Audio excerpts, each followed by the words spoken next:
All right, here we go. Okay, let me call to order the Fox Canyon Groundwater Management Agency Board of Directors Special Board Meeting for today, October 17th. If you'll please rise for the Pledge of Allegiance. Charlotte? Please join me in the Pledge of Allegiance to our flag. I pledge allegiance to the flag of the United States of America and to the republic for which it stands, one nation, under God, indivisible, with liberty and justice for all. Okay, roll call. Chair Mulhart? Here. Director Craven? Here. Director Bennett? Here. Director Kelly? Here. Director Borchert? Here. Okay, Bob Aranio's in the audience. Neil Andrews in the audience. Who else as alternates? I'm looking. Hopefully I haven't missed anybody. I think that's all the alternates we have. Okay. All right. Agenda review. Anything, Jeff? No. Okay. Public comments. Any opportunity for the board or for the public to address the board on non-agenda item? Anybody? Okay. Public comments are done. Board member comments. Anybody? All right. Let's deal with information item number 1, please. Okay. And good morning, everyone. This is the workshop to discuss the new Sustainable Groundwater Management Act. With your permission, I was intending to give my comments from this chair. And I would also leave it to the chair to decide whether, since there is a lot to cover here, whether the preference is for me to just go through my presentation and then hear input from others, or I'm happy to have people address specific topics. If why not, Al? Why don't we do this? Why don't you begin your presentation, and let's see how it goes. And then if people start raising their hands and whatnot, it's a workshop. If people start raising their hands and that kind of stuff, then we'll make that decision at that point. Okay. Thank you. So, as you know, last month Governor Brown signed a package of legislation which enacted a set of new groundwater laws. This has statewide application. My intent today is to focus on the provisions that are of particular importance or interest to the GMA. The idea of groundwater management obviously is not new to us. What is new in this law is this idea of sustainable groundwater management. And that's kind of a theme that runs through the legislation, and we'll focus on throughout this discussion. So what I see as the overall goal of this legislation is to ensure that the groundwater resources throughout the state achieve long-term reliability, and how that will be accomplished under this law is through sort of traditional groundwater management, which is what this agency's focus has been, but a separate component of increased supply, increased groundwater storage. And I think what you see in this law is a acknowledgement or recognition by the legislature that really both of those components are necessary to achieve that long-term reliability. And I think of broader or more specific significance throughout the state, not necessarily the GMA, is that by 2017, all groundwater basins are going to be subject to some form of management. So to begin with the slides, legislative goals are sometimes helpful in interpreting specific provisions of a statute. I think that's especially true here because there's so much that's new in this law and so much that really is in need of clarification.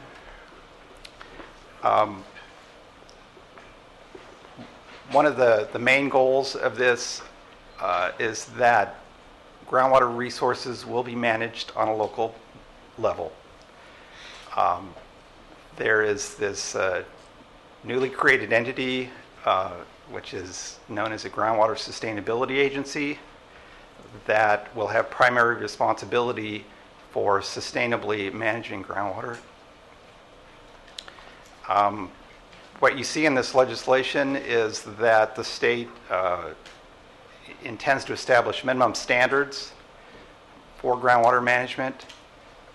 Those standards will be set forth in what's known as a Groundwater Sustainability Plan that the Groundwater Sustainability Agency will be responsible for developing and implementing. And all of that will be subject to oversight by the state. The tools that local agencies will be given or provided under this new law consist of 4 elements, which I will talk about in detail later, but those consist of, first, regulatory authority. Outside of the GMA, that will mostly be new authority.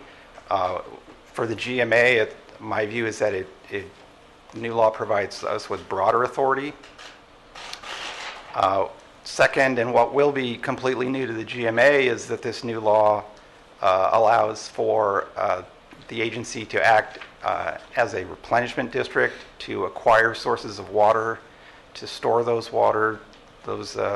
supplies locally, and to provide for recharge of the aquifer. A third tool that this new legislation will provide to the GMA is additional fundraising ability. There is no intent, as far as I can tell right now, to provide state funding to achieve sustainability. This is all going to be paid for locally, and that's going to be in the form of new extraction fees and other types of fees. The last tool in this legislation, which seems kind of unique to me, is that the law mandates that the state, and in particular the Department of Water Resources, provide assistance to local agencies to guide them through the process of learning or deciding or determining what the standards for sustainable groundwater management will be, how to develop plans, set objectives, and to put those tools that are provided under this law to use in achieving sustainability. The next point on the goals that are specifically identified in this law is that it's to provide for increased groundwater storage. This again is a recognition of this dual element of sustainability, that it's demand side and supply side management of the groundwater resource. I think it's also a recognition that of this interconnection between surface water, which is where recharge of groundwater will largely come from, is of importance for managing the aquifer. I mentioned the opportunity for local control. There will be essentially a 5-year period, a deadline that local agencies will have to put this new management plan into effect. If that deadline is not met, there is a potential for state intervention. As necessary to ensure that the local agency is managing the basin sustainably. But if that were to occur, and that'll be towards the end of this discussion, there is still a mechanism and I think an overall intent that state intervention would be temporary and that ultimately the management of the basins would be returned to the local agency. And the last point on this slide, is you see repeated throughout the legislation that nothing here is intended to affect existing water rights. There's one small exception to that of importance, and that's that as of January 1 of next year, no prescriptive rights may be acquired. In other words, any pumping between January 1 and when this plan goes into effect cannot support a claim of prescriptive rights. And the idea there being that while this plan is being put into effect, no one can take advantage of this interim period to gain any water rights that they don't already possess. So moving then to focus more on how this law affects the GMA, these are the elements that I've identified that are of particular interest. And first is that the GMA has been specifically identified in this legislation as the exclusive agency for groundwater sustainability management within its territories, within its boundaries. That's different outside of the boundary, where it's open to any number of local agencies that have either water supply, water management, or even land use authority are eligible to become a groundwater sustainability agency. But within the GMA, it's exclusively within this agency's authority. And I read that as an effort not to undo what this agency has already accomplished in the past 30 years, and a recognition that we've learned things in groundwater management that other counties, other basins who have yet to go through that process may not be in a position to execute. The second important provision, and I know this has been a topic of discussion at prior meetings of this board, is that under this new law, the GMA will no longer be solely a regulatory agency, that we will have the opportunity to also engage in supply side activities. And that will require only a finding by your board that without that additional authority, that this agency would be unable to sustainably manage the basin. Now, most of the powers and authority to act under this new legislation will be triggered by the adoption of this groundwater sustainability plan. I've noted here on this slide an alternative plan, which I'll again talk about later in more detail. This is an option that's available to GMA because it is an existing groundwater management agency. But one of those two need to be adopted before the additional authorities provided under this legislation can be exercised by the agency. And then last point on this slide is it's repeatedly stated throughout this legislation that there is no intent to diminish the GMA's existing authority, that everything in this legislation is in addition to whatever authority the GMA already has. So if there's a theme to this new legislation, it's sustainability. That term gets repeated throughout. And as mentioned, there's this new entity that's been created called a Groundwater Sustainability Agency. That's the GMA. It now has another title. And As the Groundwater Sustainability Agency, it will be up to the GMA to adopt a groundwater sustainability plan with the goal of sustainably managing the groundwater within its territory. The plan will be required for each basin that's been designated by the state as either high and medium priority. That designation will officially take place in January of next year. The expectation is that all of the basins within the GMA will be categorized as either high or medium priority. And that designation is based on a series of criteria. I won't go through those, but my reading of it is it essentially determines how much reliance there is on a given groundwater basin, and the basins within the GMA are subject to or provide a significant amount of the water used within the agency, and so they will likely be designated as either high or medium priority.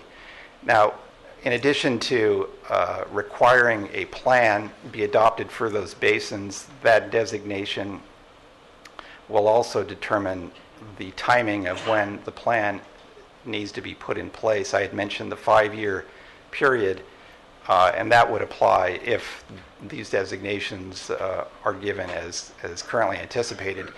If, for whatever reason, that priority is less than anticipated, we may have another 2 years to adopt a plan. So groundwater management is something we're very familiar with. Sustainable groundwater management, not so much. What you see here is that there's a real long-term view of what that means. And the objective will be measured over a 50-year period. Now, certainly within that 50 years, there will be interim milestones and reviews and assessments as to whether or not the GMA has the proper rules in effect in order to achieve that sustainability, and whether or not it's properly implementing those and making progress toward that goal of sustainability.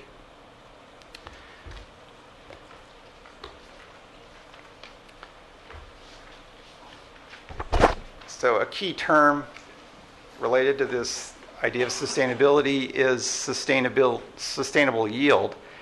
Under the current GMA Act, we have a goal of achieving safe yield, and the bottom bullet there is the definition from the GMA's enabling legislation as to what that means.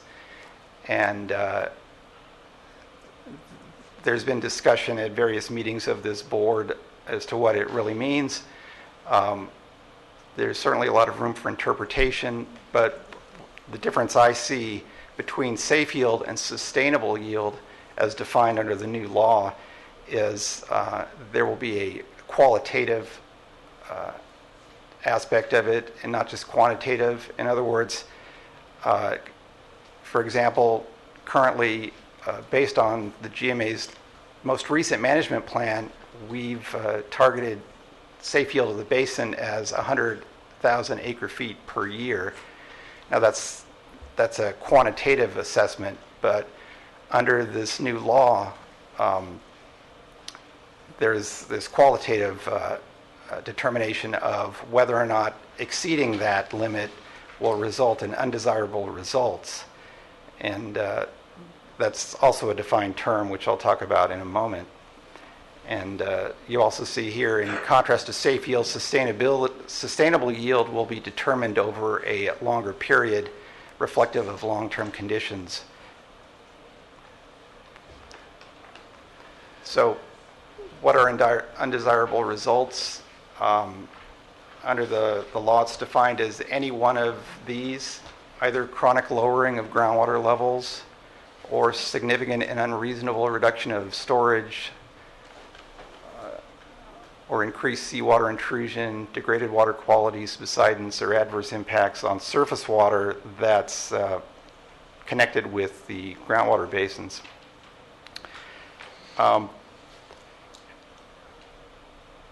Under that point of chronic lowering of groundwater levels, you see specifically addressed in this legislation this exception that's carved out, or actually defined as what's not considered chronic lowering, and that's overdraft during periods of drought. Now, that is provided that storage is increased during non-drought periods. So the goal under this legislation is that the next time we're in a period of serious drought, steps will have been taken to allow for increased reliance on the groundwater while surface water supplies are curtailed.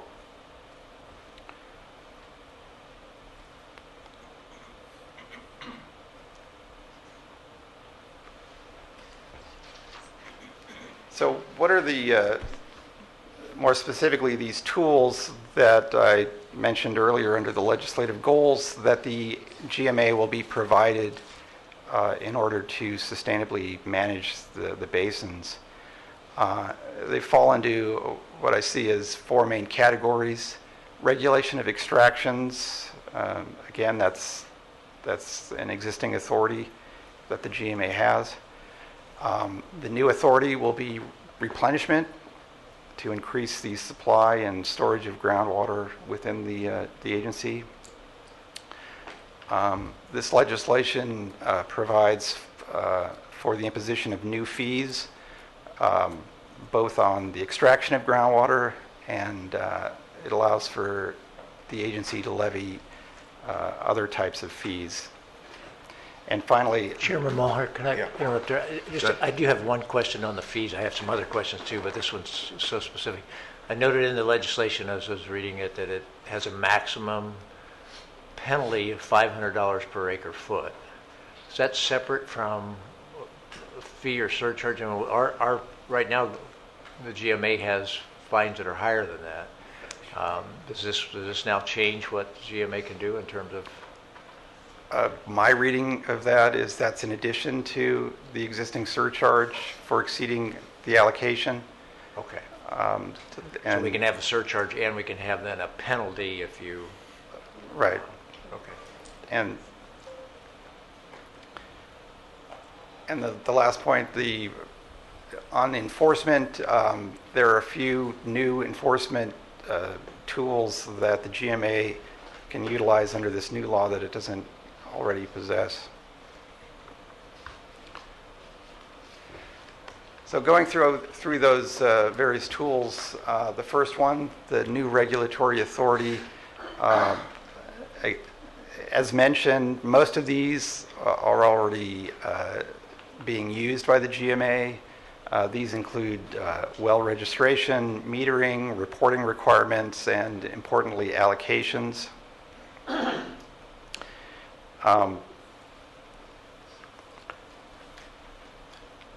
They're not specifically, but there may be additional regulatory authority provided under this law in terms of what may have previously been implied under the groundwater management powers that the agency had.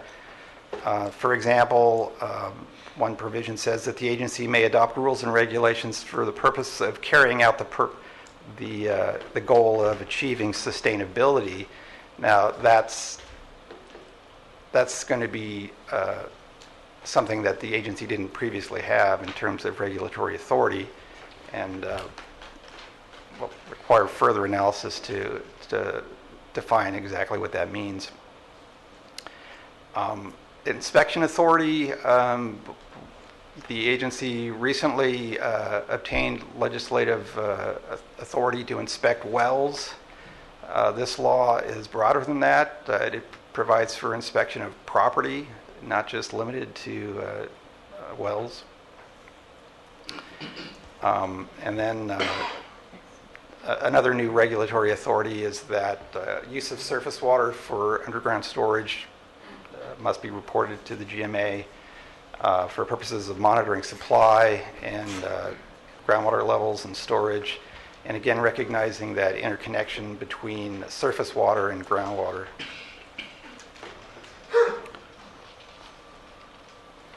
So unlike the last slide, replenishment authority is all new to the GMA, and I won't go through these in great detail, but these are all the means by which the GMA can become a supplier of groundwater. It can store groundwater, it can treat it, provide groundwater or surface water in lieu of pumping by one or more operators.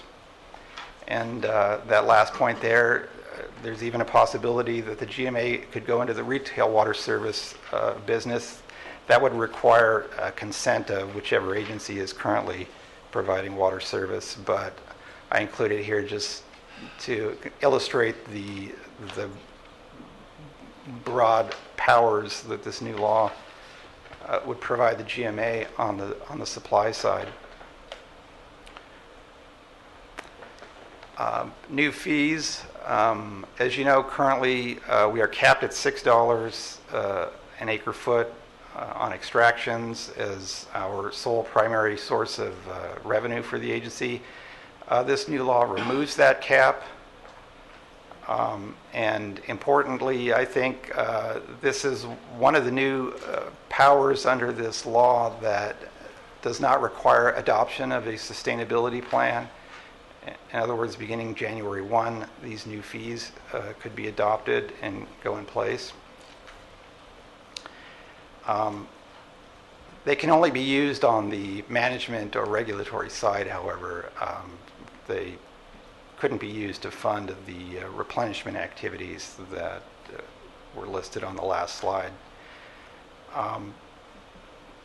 So specifically, the agency could start charging permit fees, which it previously did not have the authority to do, and also would have authority to impose regulatory fees. This could include, for example, inspection fees, registration fees, reporting fees, and presumably would be based on the reasonable cost of providing the service. Interesting question. I'll just pose at this point, I don't know specifically the answer to it, is whether or not the agency under this authority could require full cost recovery of any services provided to operators.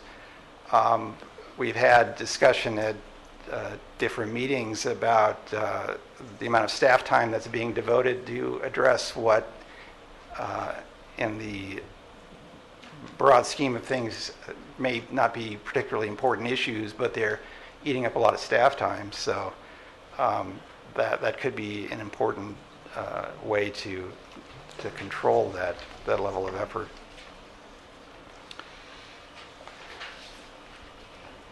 New extraction fees, pump fees, these would only be available if a groundwater sustainability plan is adopted, and these may be used for the replenishment activities, including acquiring, building, maintaining, operating facilities, and acquiring, treating, and distributing water. Importantly, there's no requirement under this new law that those fees be uniform. This is an issue you may recall that's come up in some of the discussions on basin-specific management, whether the agency could charge a higher fee in certain basins and not in others. Under the GMA's enabling legislation, that cannot occur, but these new fees do allow for that, and specifically they allow for tiered rates based on the amount of groundwater extracted, and would also allow higher fees to be charged for extractions in areas in, for example, a pumping depression, or that are having a greater impact on the basin. And finally, these fees would be subject to Proposition 218 requirements, and essentially, I believe that means that they would be subject to a mailed ballot and a majority protest of all operators that would be subject to these fees.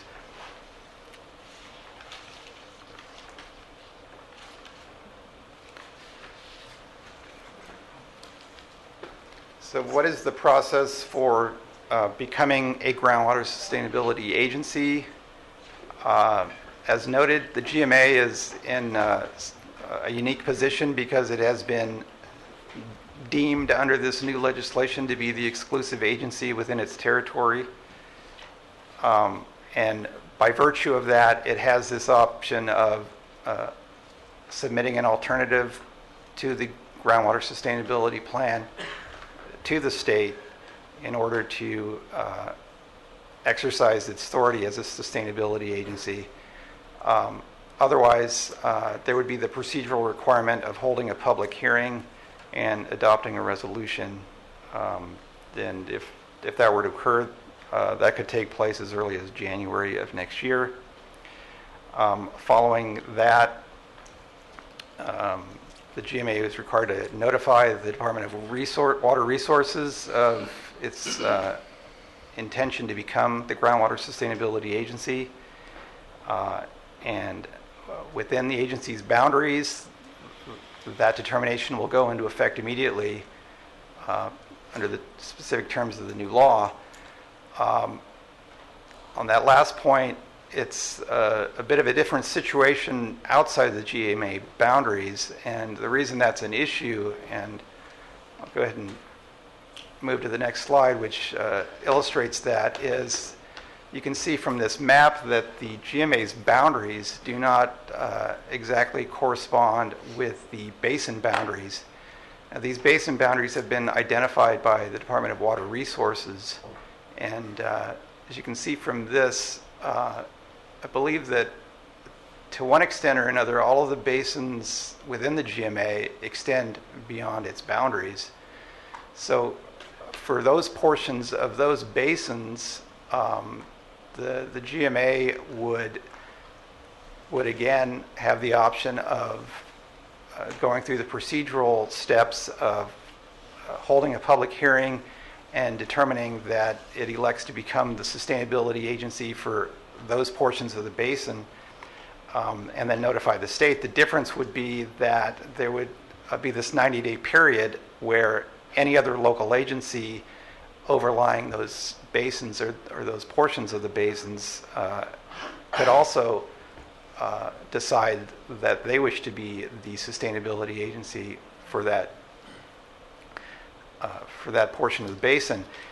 Now, one thing that's interesting under the law is if that were to occur and you had two or more agencies claiming authority over that portion of the basin,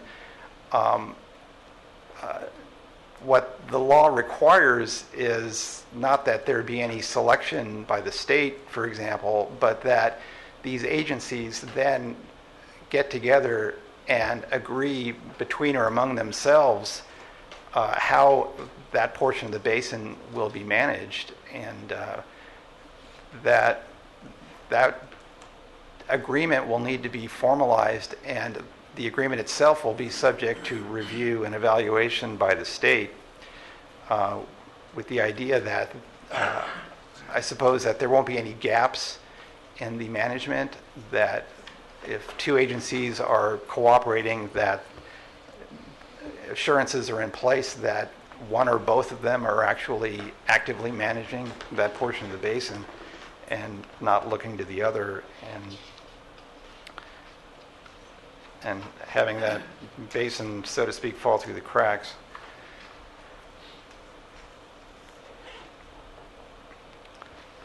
So going back to the groundwater sustainability plan itself, there are very specific procedural requirements under this new law for how the GMA would go about doing that. Some of these requirements are borrowed from existing law. for adopting groundwater management plans. They don't apply, those laws don't apply to the GMA, but essentially there's a very strong public outreach requirement under this new law. All interested parties, and there's a long list of who's considered an interested party,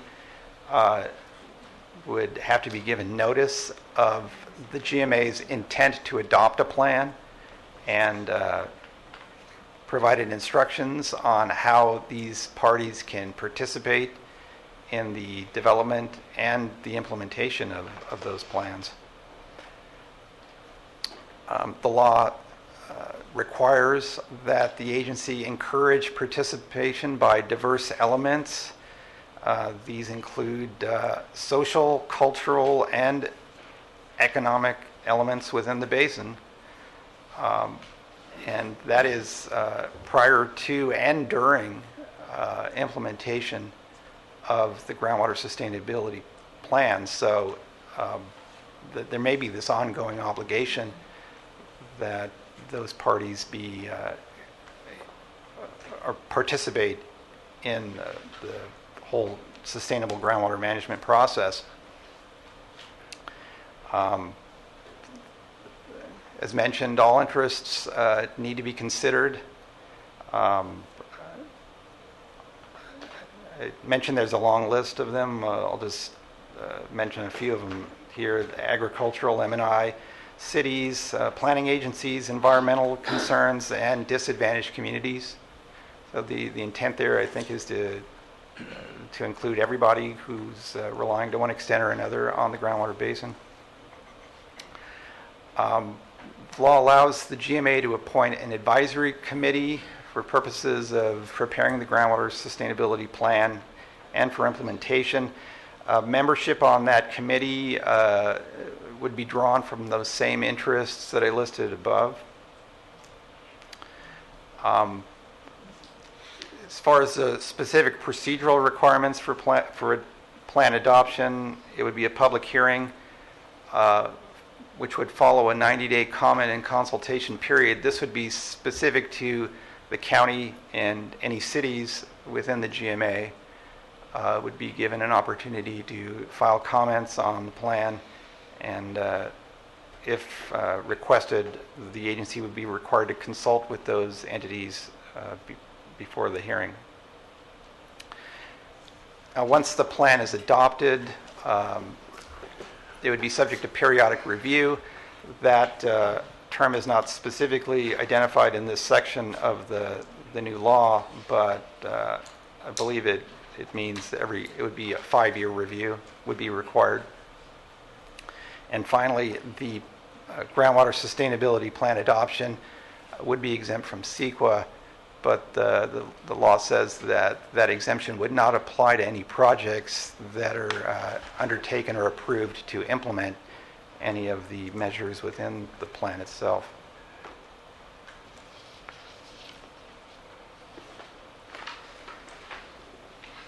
So here you see very specific requirements of what needs to go into a groundwater sustainability plan.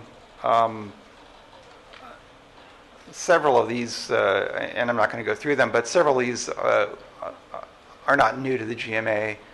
I think if you reviewed the latest update of our groundwater management plan, you'll see a lot of these elements addressed there. What would be new and in line with this idea that management is both regulation and replenishment, that there would be more focus on water supplies available for groundwater recharge, and projections on demands and available supplies. About midway through this list of bullet points, you'll see the item there for measurable objectives, and this is, I think, one of those minimum standards that will be new for the agency, that the state will be requiring that these objectives be put in place and that they in fact be measurable and that they be measured towards this goal of sustainability. The plan will be required to explain how it helps meet these objectives and also how each of these objectives gets the agency to that goal of sustainability. There's an interesting carve-out in what's required to be included in the plan is that the objectives may exclude undesirable results, which were on a previous slide, that exist as of or before January 1, 2015. And it seems like what this legislation is doing is creating a baseline of current conditions and measuring from that baseline any lowering or degradation of the condition of the basin.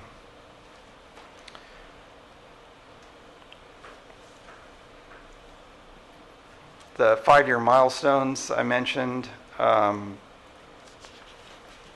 those will be the means by which progress is measured towards reaching this goal of sustainability. That initial goal is 20 years from the adoption of the plan. So, for example, if we met that deadline of adopting a plan by 2020, the goal would be to achieve sustainability by 2040, and again reflects the long-term nature of the sustainability idea under this new legislation. And there is a provision for getting up to 10 years extension of time on that goal based on a showing of good cause, and that the agency is actually making progress towards its goals. I mentioned earlier this 50-year planning and implementation horizon. That's defined as a period over which the basin is operated within its sustainable yield. So again, this is a long-term measure. And then there's a lot of detail in terms of the type of monitoring that the agency will be required to conduct in order to meet these milestones and achieve its objectives. That list is not complete. These are additional, these aren't necessarily required elements. These are required where appropriate and in collaboration with other agencies that may have jurisdiction over these particular elements. The county, for example, with its well program, would be someone or an entity that the agency would collaborate with as far as these requirements go. And other member agencies within the GMA as well, some of the larger ones in particular, could address these various elements of the plan.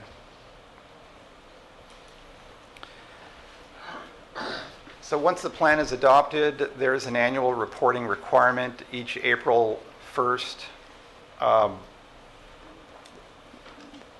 This isn't an extensive report. In fact, I think most of this is already addressed in the annual report that the GMA currently prepares, but would need to be resubmitted every April 1st.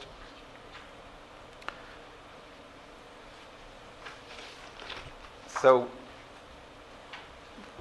the GMA would have responsibility for adopting the groundwater sustainability plan, but it would be subject to review by the Department of Water Resources.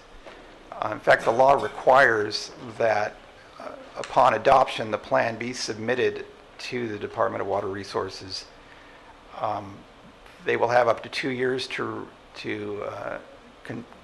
conduct their assessment of the plan, and thereafter we'll review it on a 5-year basis.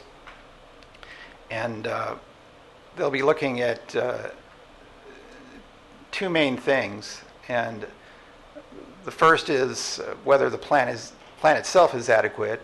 In other words, whether it's likely to achieve the sustainability goal that the law requires. And The other assessment that the state will be conducting during its periodic review will be the progress that the agency is making towards meeting the objectives that are set forth in the plan.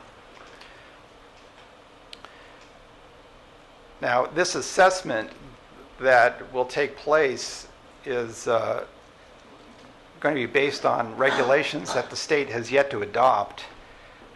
In fact, as currently scheduled, those regulations may not be in place for another year and a half.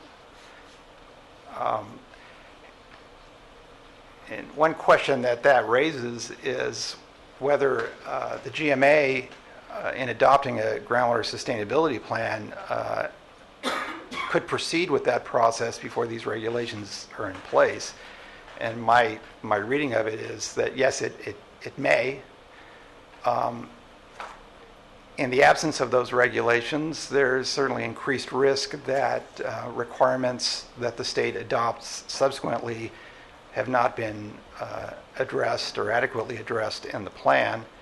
But if that were to occur, there is a provision under this law that the agency could amend its plan to address subsequently adopted regulations.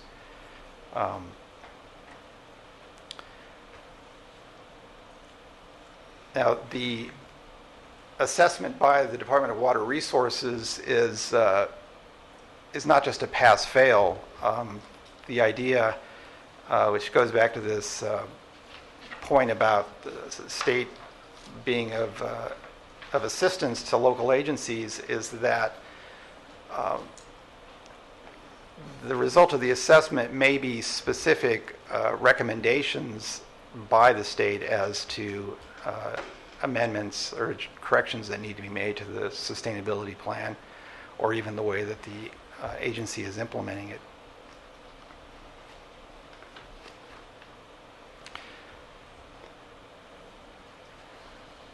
So the last of these tools that the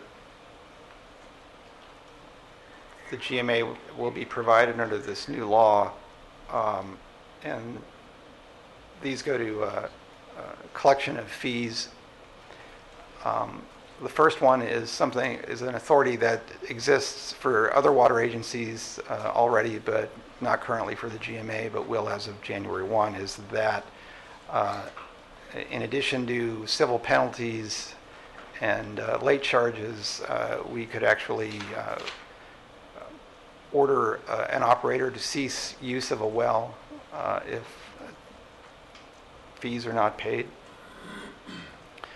The second enforcement item here, as asked earlier, there's a new civil penalty that may be imposed for exceeding an allocation. And then an additional civil penalty of up to $1,000, which again would be in addition to the $1,000 civil penalty that the agency is already authorized to impose.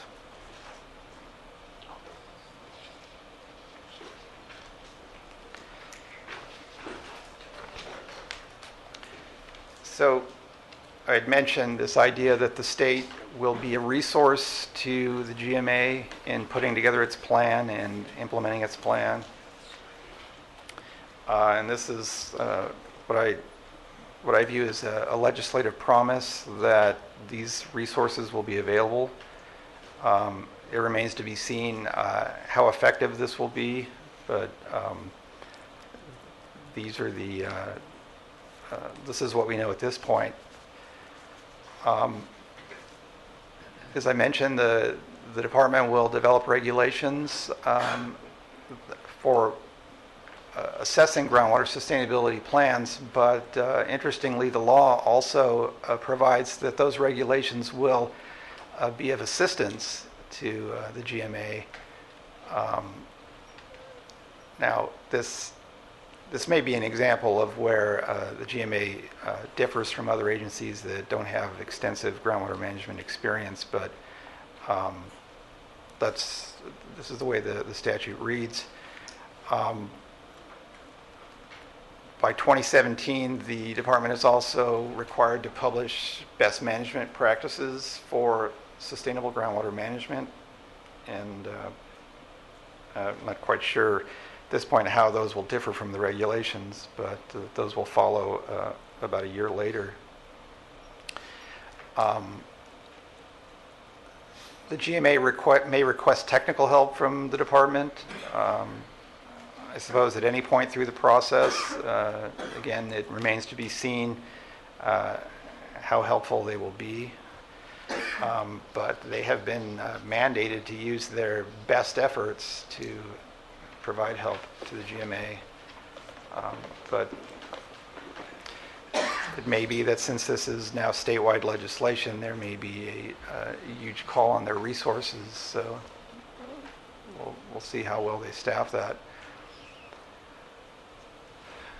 Now, I had mentioned this idea that the GMA, because of its position as the exclusive agency, has an option to adopting the groundwater sustainability plan, and that option would essentially be for the agency to submit a groundwater management plan adopted pursuant to its existing authority. That last update that I mentioned may or may not pass muster under this new law, but an update of that last plan, if it's shown that it meets the objectives of the new law, would be in lieu of meeting the requirements to adopt a groundwater sustainability plan. The state is to adopt regulations for evaluating these alternatives by 2016. If the GMA were to go this route, it would need to submit the plan within 2 years and get that plan approved by 2020. And then there would be a 5-year update requirement after that. Now, why is the alternative worth mentioning? It may provide some advantages. Those procedural requirements and content requirements for groundwater sustainability plans that I discussed would not apply here. Specifically, the outreach requirements, the participation of all these diverse elements of the basin or beneficial users of the groundwater would not be specifically required. There would not be the public notice and consultation requirements. It may be that fewer regulations adopted by the Department of Water Resources would apply. And finally, the annual reporting requirement would not exist. Now, weighing in the other direction, what are the potential problems of pursuing that alternative is fewer regulations may mean less guidance on how the agency develops its plan.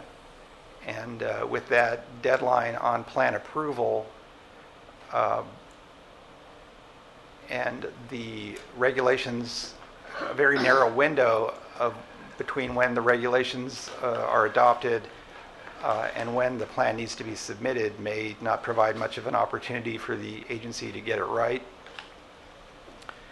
So certainly increased risk there. And then finally, this is certainly an important point, and to me it's an inconsistency in the way the legislation was drafted, is that if the agency were to pursue this approach, it would have replenishment authority, but it would not have replenishment funding authority. So it could engage in those activities, but it would have to find another way to pay for it. Now it may be, and this is just my reading of it, those two provisions were in separate bills, and it may be that the legislature just didn't mesh those as intended, or it may be that they did intend to provide the one authority but not the other. But certainly a very important point that needs to be clarified if the GMA were to pursue that approach.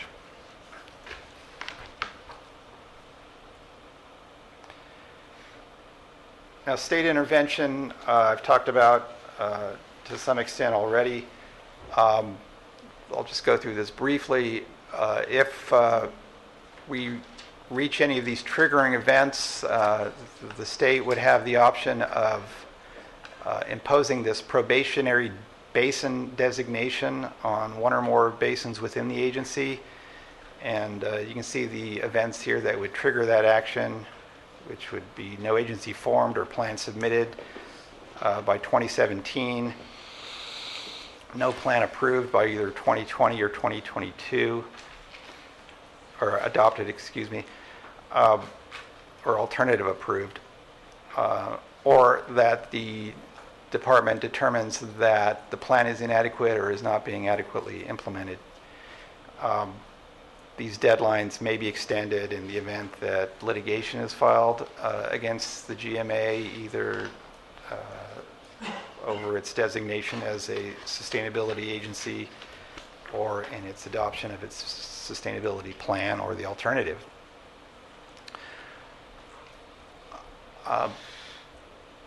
Now, this idea of state intervention is, as I mentioned earlier, it's not permanent. It's interim. If the probationary designation is imposed, there will be a period of time where the local agency would be given an opportunity to correct whatever the problem is. If that does not occur, the basins would then be subject to direct management by the state, but ultimately the goal would be that the local control be returned. The last couple slides here just kind of emphasize these dates that I've mentioned. The first one, in 2 years, if we pursue this idea of an alternative, that would be due. June 30, 2017 is the deadline for any agency to submit notice of intent to become the GSA. And one point I would add there, I didn't mention previously, under this law, if there's an area of a basin, say outside of the GMA, that no one claims, then it would default to the county to become the sustainability agency for that portion of the basin. The next deadline here, January 1, 2020, is the anticipated last day to adopt a sustainability plan. And then shortly after that is the deadline for having a alternative approved. And again, the distinction there is submitting a plan versus having it approved by the state. And then the last date here, the 20-year sustainability goal, which again may be extended under appropriate circumstances.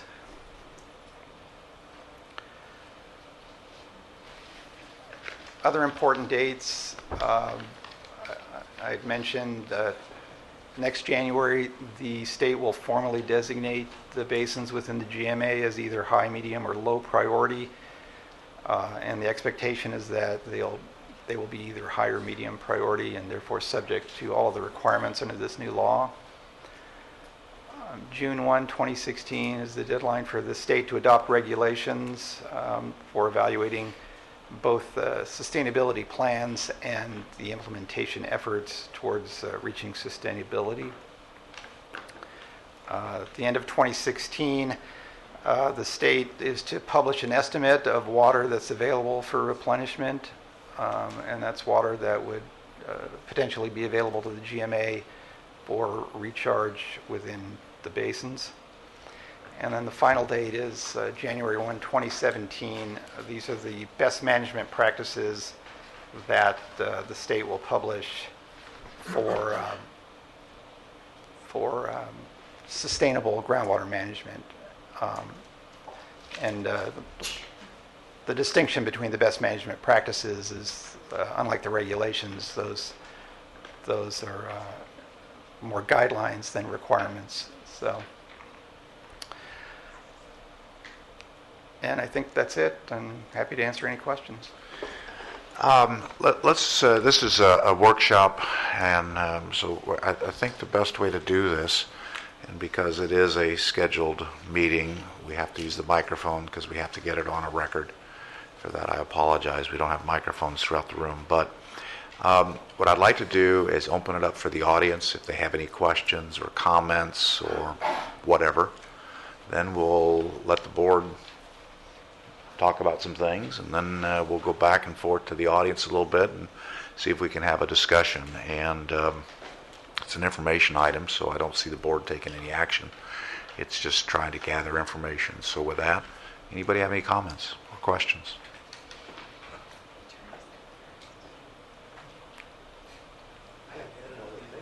Okay, well, yeah, I was going to say... Well, people are putting their thoughts together for it. But you had all these important dates. Does this law officially take effect January 1 of 2015? All right. Okay, thank you. Okay. Anybody? Comments? Yes, ma'am.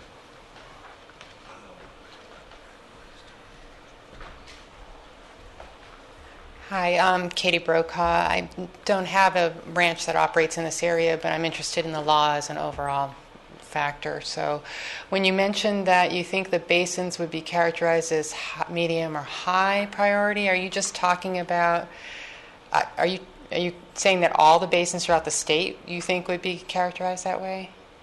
Or would some be low priority? I was referring to the basins within the GMA. There is a map available, and staff can direct you better. That is a statewide prioritization of the basins. If you go to the DWR website, they have the basin prioritization scheme as well as the maps for the entire state and all the basins. But I think your comment, isn't it? We've heard it before, is that within Ventura County, the bulk of the basins, if not all, will be in those two levels, high and medium. Okay.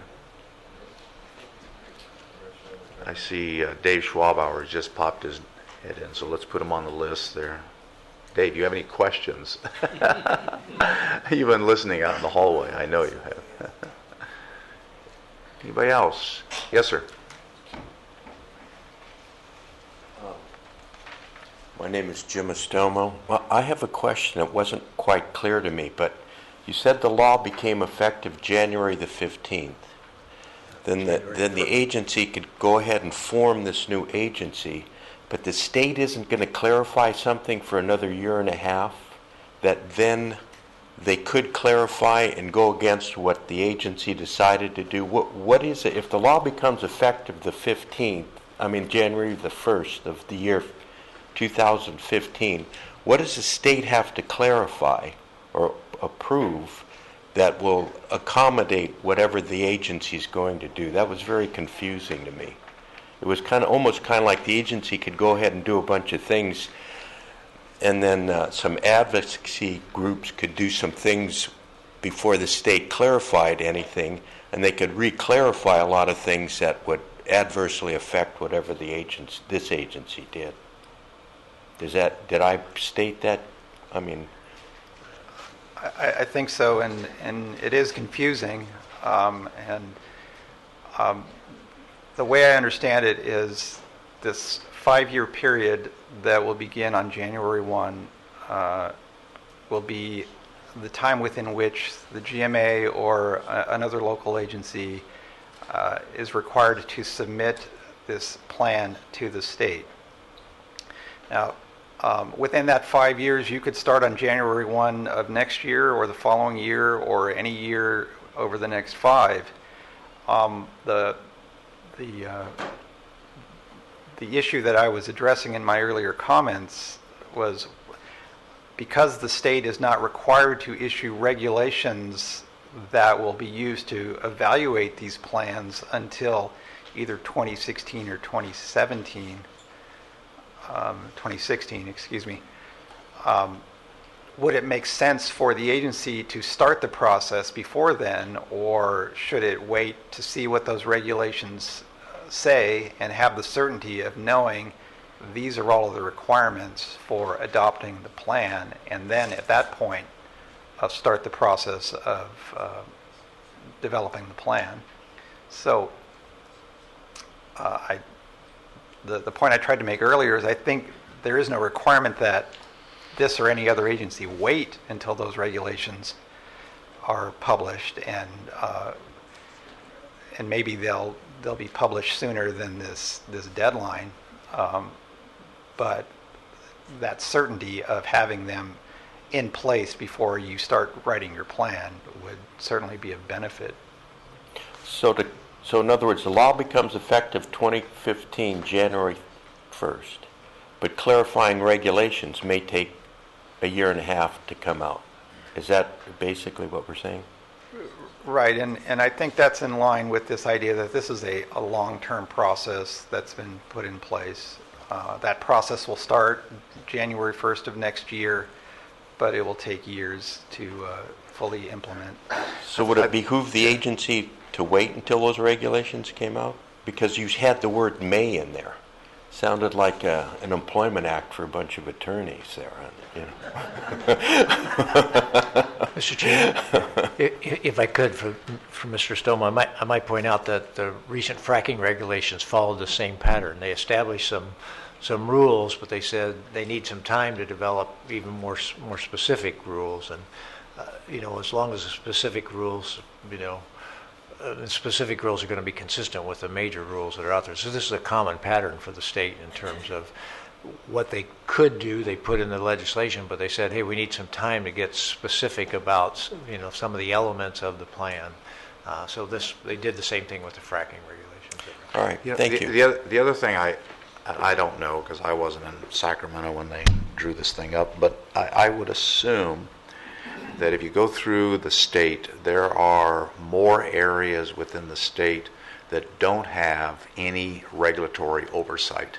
And it's those areas that they are really concerned about.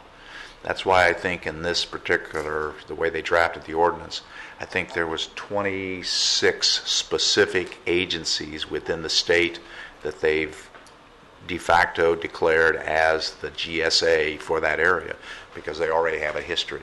So our starting point here is significantly further down the road than an area that doesn't even have an agency, period. So you have to first get everybody to agree who's going to be the agency, then you have to develop a plan. Our starting point is we have an agency. The GMA has been designated that agency. So, and because a lot of the rules are consistent with our current enabling legislation, it's possible, and it's a debate we'll have, that we could start the process and get ahead of the game and then finalize it when we see the final regulation, the clarifying regulations that Steve talked about. So I think, at least from my vantage point, this is a work in progress, and we'll work our way through it with the rules they have. So, all right, thank you. Okay. Anybody else? Yes, sir. Me? Good morning. I'm Richard Sweet. I'm a customer of Ventura Water. I had a question about, let's see, what was my question? How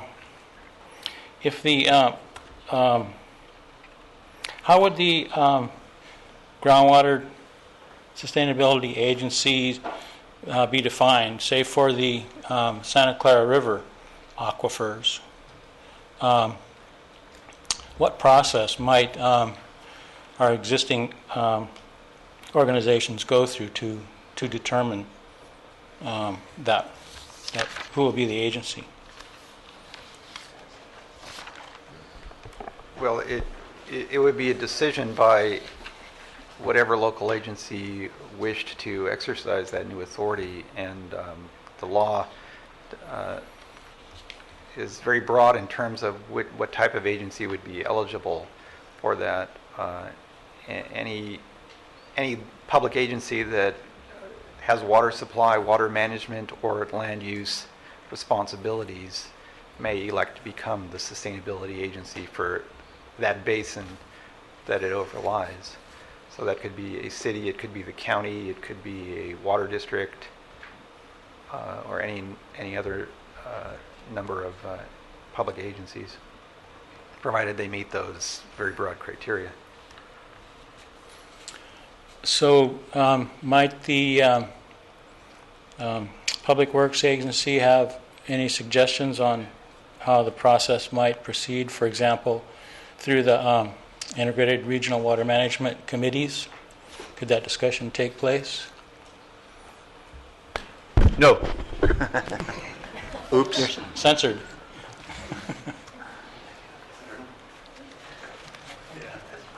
Do you need more? No, we're staff. We're not. Yeah, we're not in the business of making public policy. And the question you're asking is strictly a public policy question. Okay, thanks. I think in the same question, though, maybe if Mr. Pratt would have get back together. I think the question came up in some discussions we were having yesterday at the morning meeting, just as a thought. What happens if we have about a dozen smaller agencies here, each decide to be their controlling agency? Then should we not try to have some sort of an oversight committee, or because otherwise a very discord could develop right away?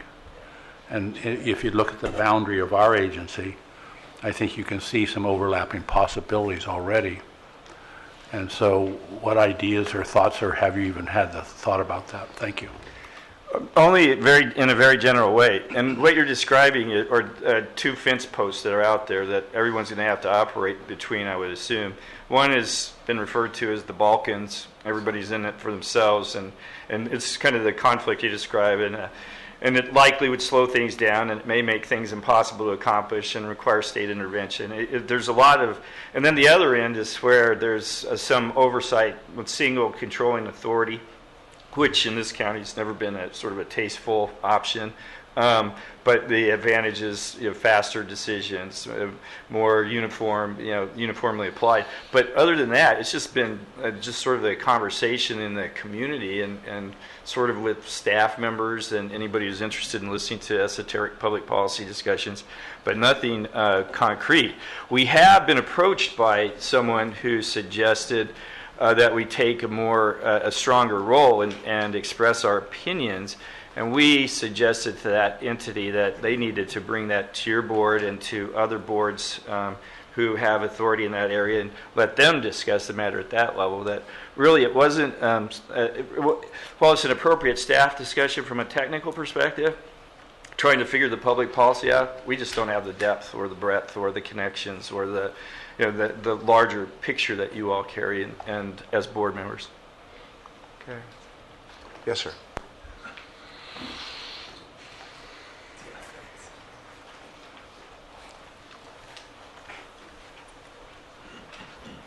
Good morning, Board. Chairman Mulholland. My name is Darrell Smith. I'm a local grower. My question is to Council. It appears that we have in place, as of the 1st of January, that we are going to implement civil penalties for overdrafting. They've indicated that they'll be or have the opportunity to add an additional $500 per acre foot. Plus, I believe they can add another $1,000 and $100 a day for deferring the payment. Council indicated that they could add the $500 and the additional penalties to what has already been established to civil penalties to take place in January of $1,350 per acre foot, which would make it $1,850. But there also seems to be a time period of, we're going to do it in January. He says that they could add it in the 500. My question is, when can they implement adding the additional civil penalties to the already $1,350 penalties that are supposedly in place now? Thank you very much. Well, I think the short answer to that is that it would require plan adoption before those new penalties could be adopted. Do you understand? You heard the answer? Did you understand what he said? Not really, no. Okay, Al, explain it again. That new authority, those new civil penalties could only be imposed after the agency adopts the sustainability plan and submits it to, or maybe it's just adopt the plan. And then that would also require that the agency adopt or amend its existing ordinance to provide for those additional penalties. So I guess practically speaking, that's not going to happen in January, if that's the question. Yeah, the way I kind of wrote it down, and just a kind of a little roadmap to myself, is that come January 1, the law says that you'll start this process, then you have 5 years in which to put the plan in place. The first step is you got to create a GSA. Then the GSA has got to create a GSP, a plan. And then you have to go through this long public process to make that plan viable. While you're doing that, the state's going to refine some of the rules that are broad in structure and give you more specifics. You can adjust the plan at that point, and then you submit the plan. In the case of the GMA, in the case of the Ojai Groundwater Management Agency, the first step has already been done by the state. We are the GSA for our boundaries. It then gets to the question that Mr. Sweet asked, what about outside our boundaries? How does that process go? The ordinance addresses, as Al said, any public agency can say we want to be the GSA for that area, okay? 3 entities put their hand up for a particular area. Those 3 entities have to figure it out. I think that's what the ordinance says. The state says they got to figure it out, how they're going to do it. And I think, as Jeff said, if you go down that in those areas, there may be a lot of debate going on for a long period of time. And if they don't get that debate done by the time frames that Al has outlined, the state will step in. And that's why I said I think the GMA is a little bit ahead of the game, because it already exists. It's already designated as the GS. The GMA is already designated as the GSA. What our program is, we have to come up with a GSP, and that GSP has to meet the broad items that Al outlined. The state has some time to refine some of those items, and I think that my experience is that those refinements will not throw the underlying tenets out the door and give you a whole new laundry list. They will just refine them. So and then there's the question of boundaries around ours, because we've got all kinds of folks that have overlap. Their particular areas overlap and the like. But anyway, I don't think come January 1 we're going to see a whole bunch of $500 checks coming in, or because the law doesn't allow for that. So, anybody else? Yes, ma'am.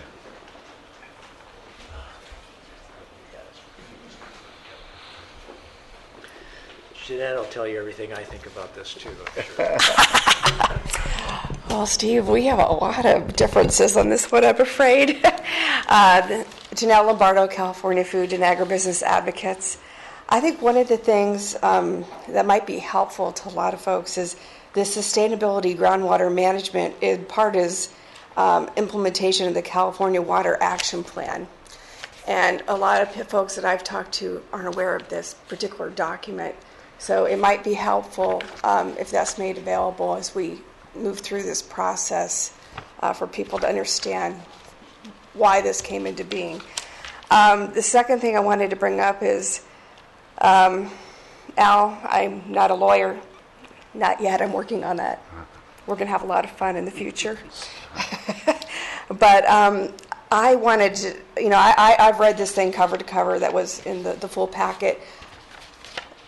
I don't agree with some of your interpretations. I'm not going to go into the laundry list now, only because there's plenty of lawsuits filed against this already. I think everybody's waiting to see how this all shakes out.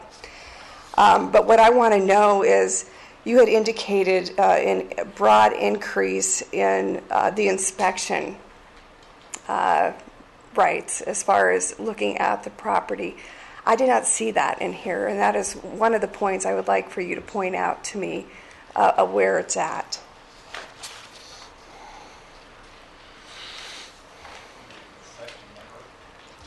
That's what I need.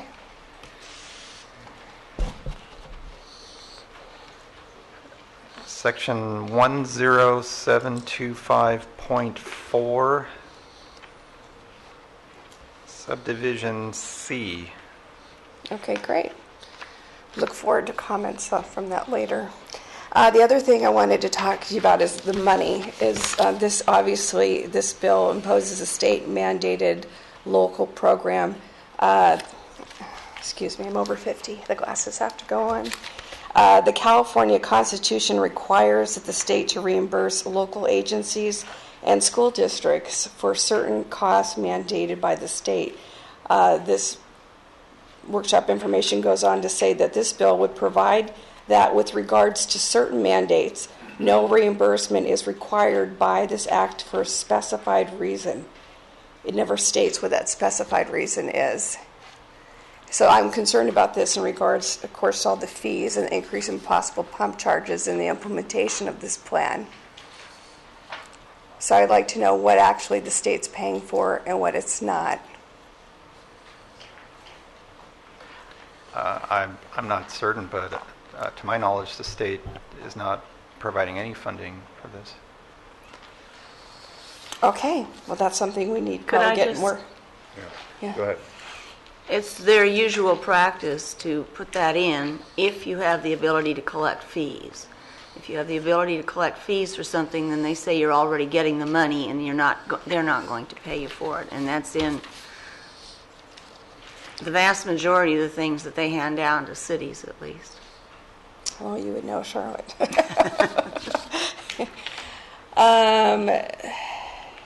So I think, or there was something else.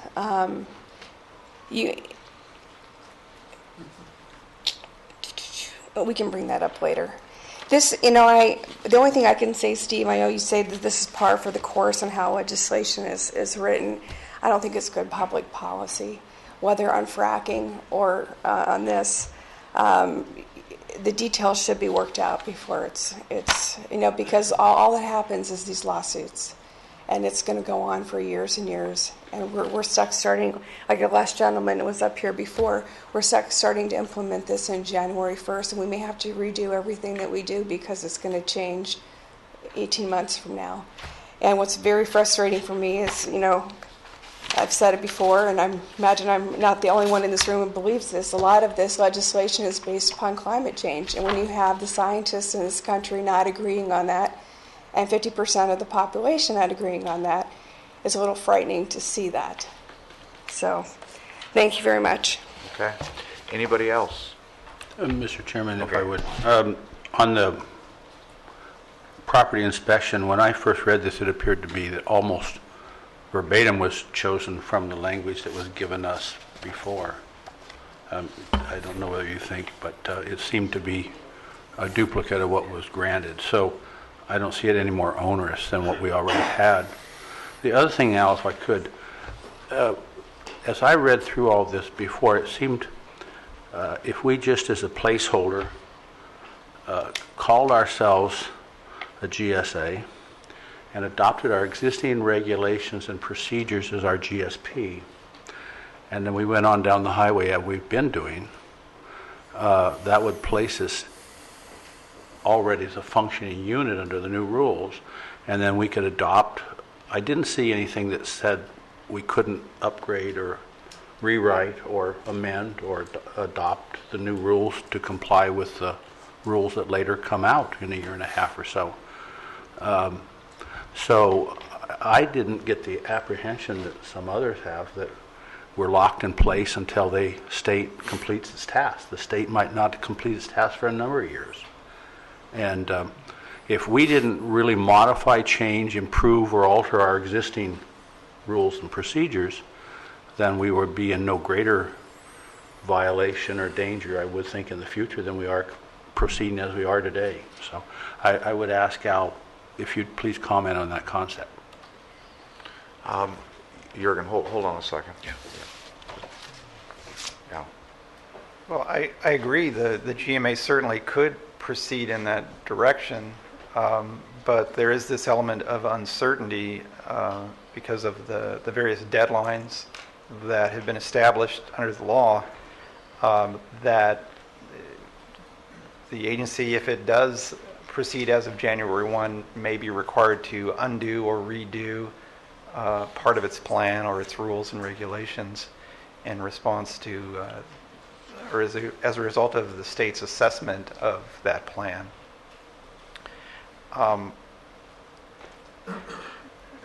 One thing I was going to mention on this difference between doing the formal groundwater sustainability plan and adopting an alternative and proceeding under the agency's existing groundwater management authority is they would both be subject to state review. The sustainability plan does allow for achieving at least some certainty in the sense that there's a provision under this law that would allow the agency, if it adopted that formal plan, to file what's referred to as a validation action and get a court's determination that your plan is valid and would not be subject to any further legal challenge. Now, that would be other than what the state, in its oversight and assessment of the plan, might impose. But in terms of a challenge from an operator or some other agency, the formal sustainability plan does offer that. The alternative does not. There is no provision either under the GMA Act or this new law that the agency could go in and get that court determination of approval of our plan and immunize us from that challenge. But to respond to your broader question, yes, we could proceed in that manner without waiting, but whether it's through the formal plan or this alternative, but there is uncertainty and risk that would be attached to that. Okay. Mr. Chair, if I could just, I know, but just to follow up, could you please add that advantage to your PowerPoint slide so we don't lose that? Okay. You didn't have that one listed. You had that, that you have the risk of not being able to collect fees if you go with the alternative plan, but one of the other advantages of the regular plan is that litigation protection. Just so it's in writing, my feeble brain will forget it. You know, as I watched this thing work its way through Sacramento, I was constantly amazed that a lot of it seemed to have our overlay was seen everywhere in it. And so it gave me a more comfortable feeling that we were a lot further down the road than almost anybody. And the other irony, if you would have looked at the listing of the penalties, our penalty was of an exponential factor greater than the next penalty level. It was we had the glory of being the most penalty conscious agency in the state. Jürgen. Jürgen Gramco, Oxnard grower. The Fox Canyon GMA is specifically called out as the GSA for these basins. And my question, Al, is in other areas or hypothetically absent the GMA, how do they structure a new agency? How do they determine who's on the board, how the various stakeholder groups are represented? There's a lot of flexibility and latitude written into the law as far as how that can be done. It can be an existing agency. It could be the GMA or the county, which already has a structure in place that would be able to manage within that basin. It may be multiple agencies working together under what's defined in this legislation as a coordination agreement. So each of those agents, that agreement would carve out separate responsibilities or joint responsibilities for those agencies. Or there's also the possibility of having one or more agencies create what's known as a joint powers agency, which can either be one of those agencies or can be an entirely separate agency, and that structure of that agency would be what would be decided among those other agencies that come together to form this new agency. So all of these details would be up to whoever wants to participate in this process to work out and decide how that agency would be organized and structured. So what you're saying is that the expectation was or is that there are in place in one form or another in the various counties across the state agencies that either individually or collaboratively could do this, and that the expectation was not that you would create a new agency out of whole cloth that said, okay, we're going to develop a method by which the stakeholders are represented, that they agree that they're represented in an equitable way, and start from ground zero. What you're saying is that by and large, existing agencies are being called upon to either work individually or collaboratively. I'm not sure I see that specifically in this law. What I do see is something that Lynn mentioned, which is that, for example, the GMA has the benefit of already being in place, having a groundwater management plan already in place. So in that sense, yes, there's a preference towards the GMA, an existing agency, to fill this role. But outside of the GMA, this law allows for any number of alternative approaches. It could be an existing agency. The county, like the GMA, would have the advantage of it's already got a structure in place. It already has a certain capacity. Whereas if you form a new agency, you're starting from scratch. How is it going to be governed? How is it going to be staffed? How is it going to be funded? All of that would need to be determined. So I don't think it's so much of a preference in the law as to which of those alternatives you use. It's just how long is it going to take an existing agency versus a newly formed agency to meet these objectives under the law. Yeah, I get that. What I am thinking about is that this legislation gives the GMA the power to assess fees, replenishment fees, and to manage and build facilities, and it gives the obligation to do monitoring and all the technical aspects of managing the basin, a lot of which United is doing. And so I'm not here to suggest United should be the agency, but I am here to ask the question, how do you integrate that?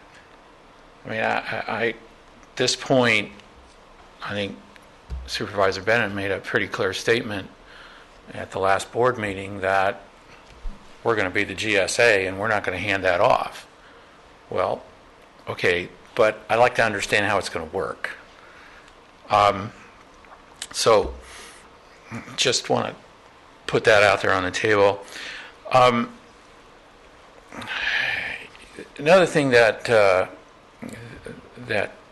concerned me as when this law came out is that during the course of the legislative process, the legislation, there was a companion bill that was to streamline adjudication, and they eventually did not include that in this package.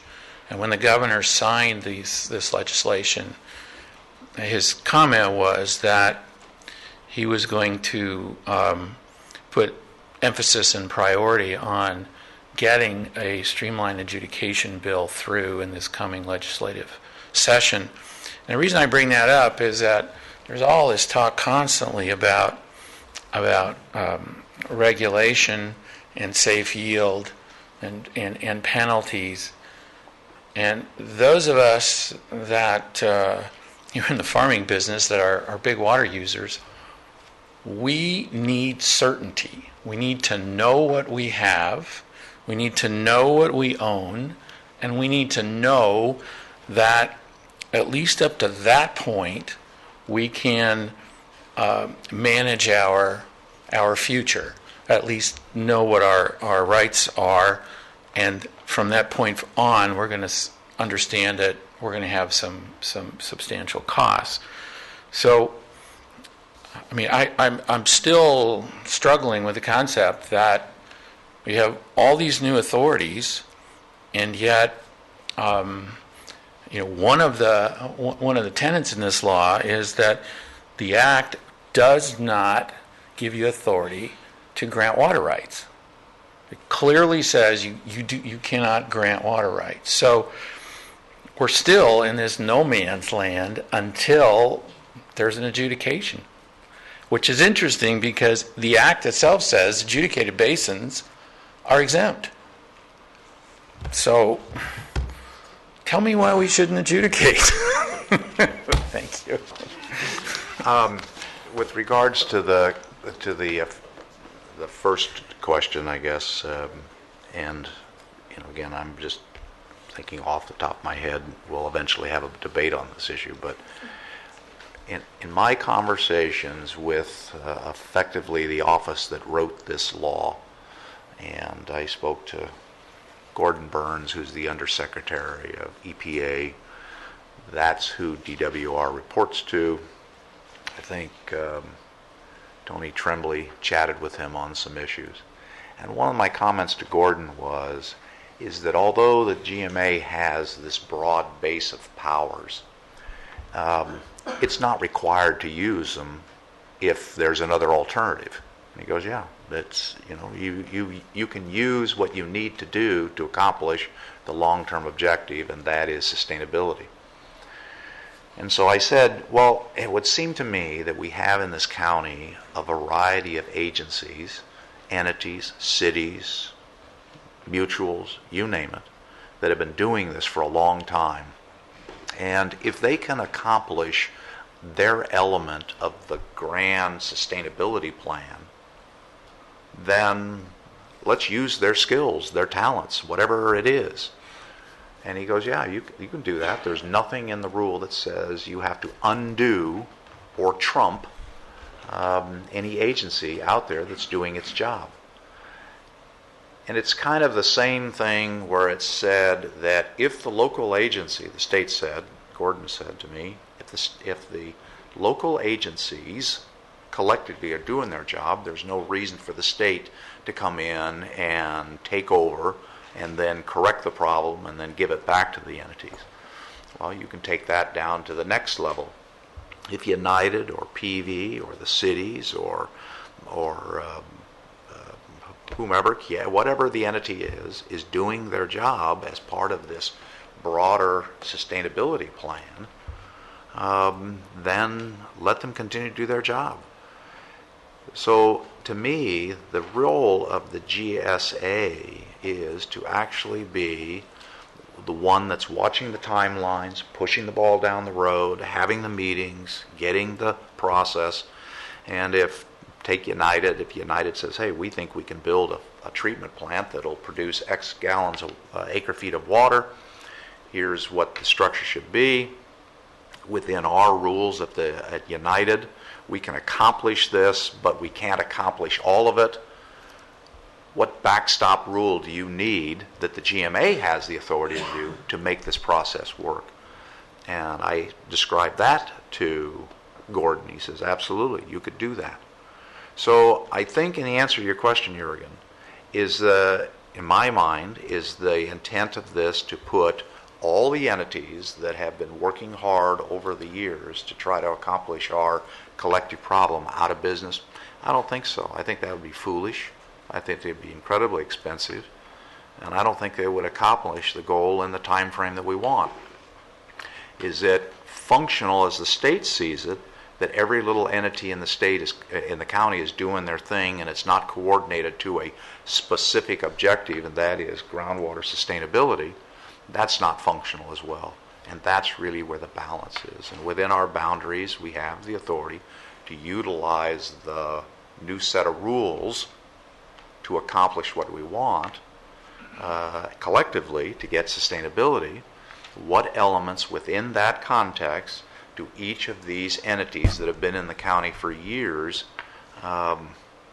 bring to the table that they can take on, and that is a worthwhile goal, and what rule or regulation do they lack to meet the objective that collectively we decided? Does the GMA backstop them with that? That to me is a better model, and that's again, that's just me thinking out loud.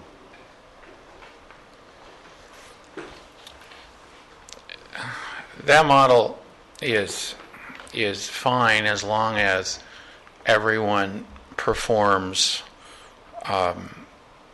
their obligations or performs their part of achieving the safe yield. But ultimately, the responsibility now is going to rest with the GMA, and these plans have to go through the state. And so, to the extent that you say, well, United, you go do this, PV, you go do this, and City of Camarillo, you build your desalter plant. If everybody is doing what the GMA wants them to do, and ultimately the responsibilities are fulfilled, then great. But what if somebody fails to fulfill their responsibility? Then what do you do? Then the GMA has the authority to step in and force the issue. No different than if collectively we don't do our responsibility and the state will step in. I mean, that's when the you say trickle-down. but what does that mean? Step in, find somebody. I mean, if it's about building facilities, so to speak, if it's about getting supplies, and you don't meet a deadline, or like City of Oxnard, great thing. I mean, it just goes around in circles. I'm just concerned that the more entities you have involved, the more difficult it is to herd these cats in the same direction. The alternative is, and just taking your original logic, the alternative is to say, okay, to avoid the process that some of the entities that have been in this business for years will fail, to avoid that, all entities that currently exist no longer exist. GMA trumps everything. We're going to do everything. I didn't say that. I don't what think I'm that asking, I'm just pointing out, how are you going to do this? Now, you're setting up a straw man saying, well, that's not going to work. I agree. That's not going to work. But again, not pushing United, but I would say United is in a better position to implement the objectives of this law than the GMA is. They have the technical staff, they have the facilities. The problem is that boundaries don't overlap correctly, because if you go down that route. So what I'm telling you is, whether you push this problem into some other entity, they're eventually going to have the same dilemma that the GMA has, and that is the list of tools that are available are designed to meet the objective of sustainability over this long period of time. In my opinion, the way you achieve that is we develop a plan, and that plan is require all kinds of entities that are currently existing to do their job. And every year, we're going to have to report how they're working on their job. And, maybe the peer pressure of saying, hey, we're working down, but X organization, you haven't done what you said you would do. At some point in time, we'll have a public debate on where we go from that process. And, I'm not saying it's a leap of faith, but... I just want to say one word. Yeah. Great program. Could I just make an analogy here? And some may think it's appropriate and some may not think it's appropriate, but seeing Richard Sweet out there and Supervisor Bennett over here, we were all involved back in the early 90s when the state adopted a requirement that every government agency have a solid waste management plan. And the smaller municipalities had to have solid waste management plans. There had to be a county solid waste management plan. There was the possibility for fines if you didn't develop it.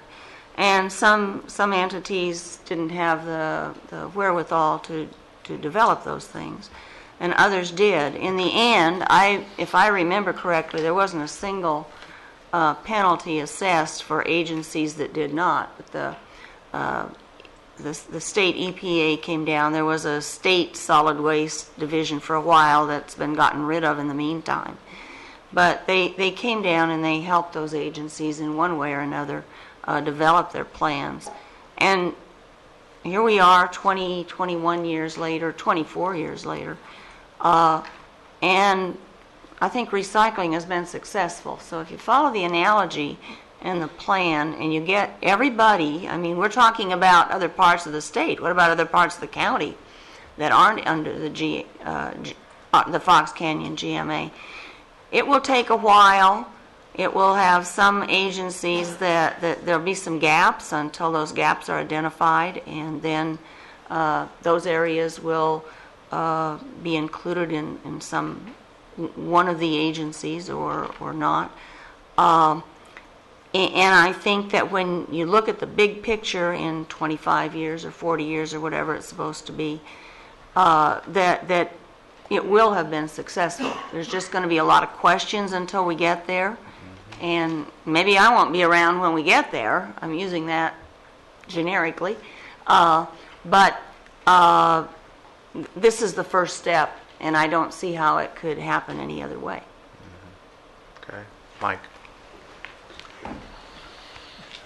Mike Solomon, United Water Conservation District. First of all, I want to make sure it's clear. I did not pay Jurgen to get up here. And I am not endorsing United as the GSA. Why does he have 2 cases of beer in the trunk of his car then?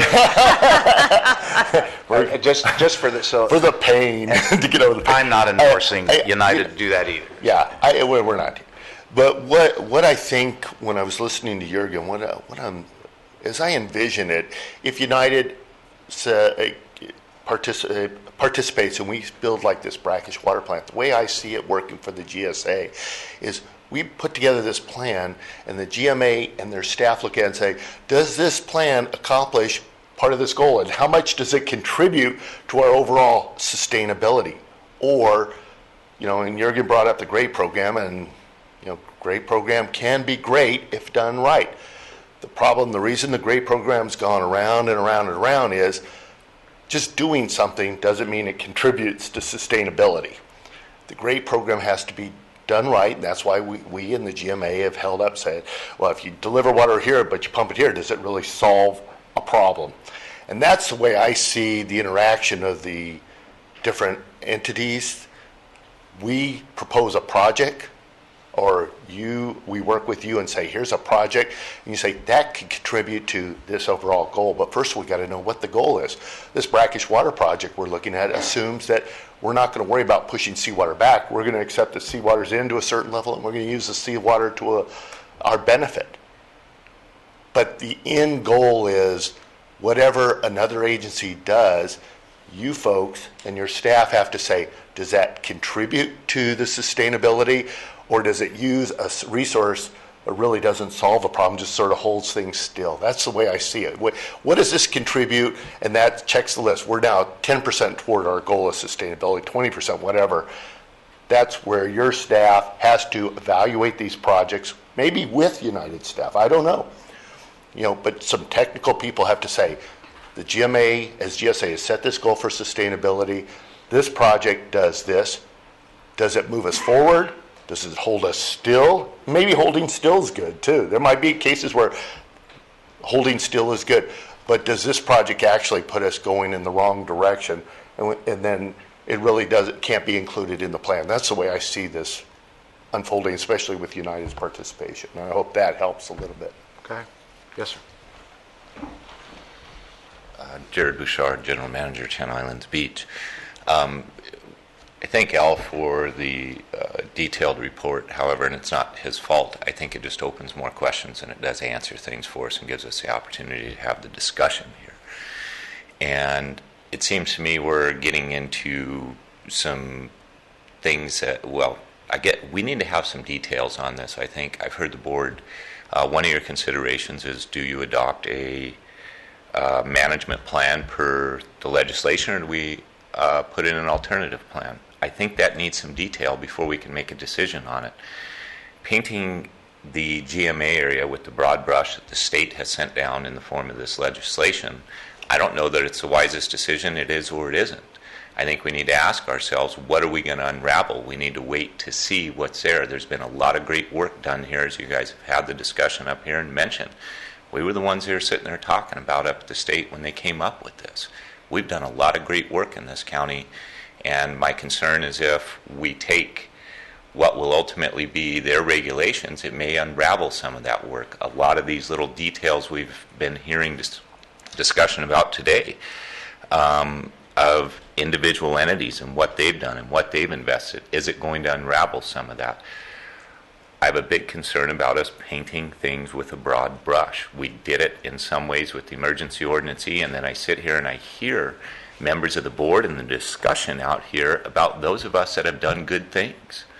We didn't go and get the fine tooth or get the pen out and look at those that did good things here in the county when we adopted emergency ordinance E, and I don't want to see us paint everybody with a broad brush again. We have an opportunity here. We have time. If we're going to develop a plan, I think the board needs to ask for those specifics of, do we need the overarching authority that the state's offering us through this? Can we manage it by submitting an alternative plan and tweaking what we have in order to get the additional replenishment fees and continue to work under the structure that we've had? I just don't want to see us jump to a conclusion. Some of us have already, and a lot of people in this room, made tremendous investments into this groundwater basin to help us get to where we are today. There's others that haven't. And those of us that made the investments are being further punished by being painted with a broad brush. And so I hope that we take the time before we make some decisions here as to what direction we're going to go to find out some of the details and how people will be affected before we decide that we're just submitting a plan based on the state to get all these other authorities that we may or may not need, that may unravel some of the work that we've done and the foundation that we all operate under today. Those are my comments. All right, thank you. Anybody else?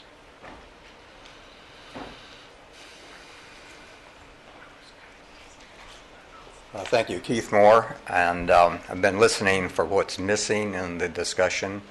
I understand GMA is a well-established, has strong ability to manage the groundwater. Now you're adding a new scope of work, which is sustainability. That to me means that you need more water or a new water source in order to maintain that groundwater system. And your map, I did not see any areas in which you have a source of water. Your sources of water are relying on the entities that surround you. What concludes from that is if you're going to add sustainability as another scope of work, you're going to have a source of water to do that. And the only conclusion I come to, since you do not have sources of water, is you're going to have to buy it. And I did not hear any discussions on economics with regard to the cost of water as a result. I think economics is a very strong issue here, particularly with your customer, your farmers and so on. Okay. Thank you. I think, just for clarification, I think the purpose of this meeting was not to look at specific solutions or the specifics that you've addressed.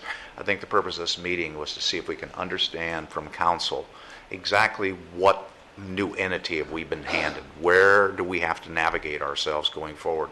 And I think as we go forward with the process that Al has outlined that the state has given us, these questions of how do we reach sustainability will come up, and your question will easily come up at that point in time. But I don't think it was really the context of this workshop to get into that level of detail, but it's more, what does the law say we can or cannot do? I understand that, but I think the big picture is what I'm trying to describe. Okay, thank you. Anybody else? Any members? Steve? First, this is really an important issue to everybody in Ventura County, and certainly to the stakeholders that are here in this meeting. I mean, people's personal, financial lives are certainly going to be dramatically affected by this, but also community sustainability is going to be affected by this. So I'd like to make just a couple of points. One, in response to two questions asked by Jürgen, who comes up with thoughtful things for us from time to time to consider.